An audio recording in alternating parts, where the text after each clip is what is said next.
grade unit 3, our daily routines. We continue to work on our counting and coin identification from unit 2. So we're going to name the coin and finger flash the value. So the student leader would point randomly in random order to any of the coins. And as they point, the students would say penny, or the students would say nickel, or they'd say dime. So remember, when we finger flash, we always do our 10s on our left and our 1s on our right. So we want kinesthetic place value. So the penny would be over on the right, the nickel would be over on the right, the dime would be over on the left. So then we remind students about the rhyme that we did in unit 2. 1 tiny silver dime equals 2 big gray nickels equals 10 pennies. Again, 1 tiny silver dime equals 2 big nickels equals 10 pennies. And then we go into our counting. So you're going to do as many slides as you can fit in that 10-minute time period. We're going to use our fingers to count. We're going to say each coin's name. We're going to count each coin's value.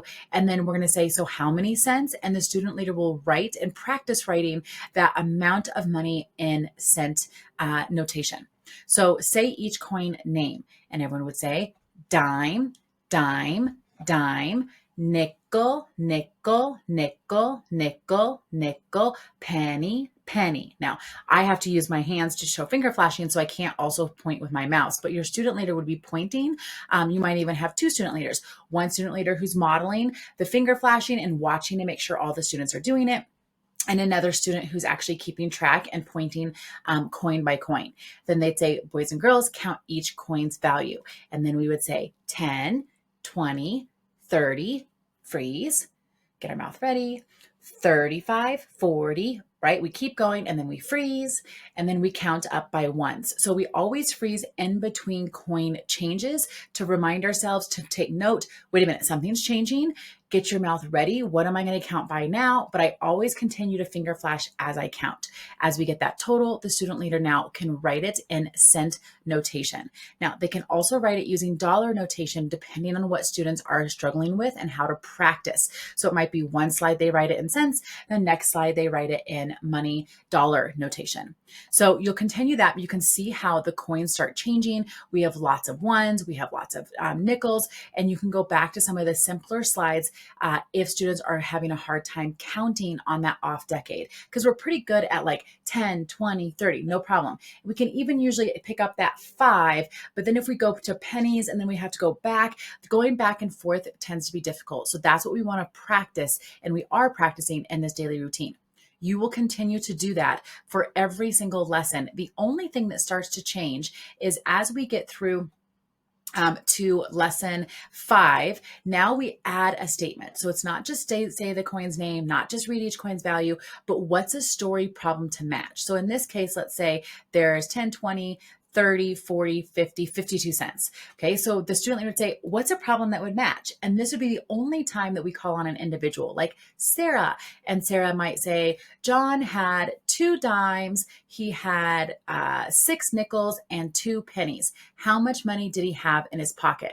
And everyone would say 52 cents. So you're just calling out the number of coins that are there, and then we're putting it into a story problem format. So John bought an orange, and it cost him 2 dimes, 5 nickels, or 6 nickels and 2 pennies. How much did it cost him?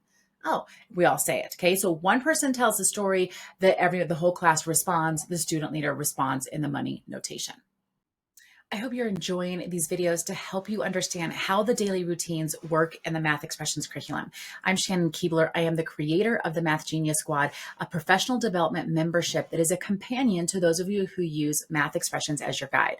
As someone who's planned or taught every single lesson in Math Expressions for every single grade, K through 6, since the 2009 copyright, I know the resource really, really well. And my goal is to help simplify the implementation for you, and also to make the implementation more effective with resources just like this. So you can grab these slides that you saw in my video down below in the link.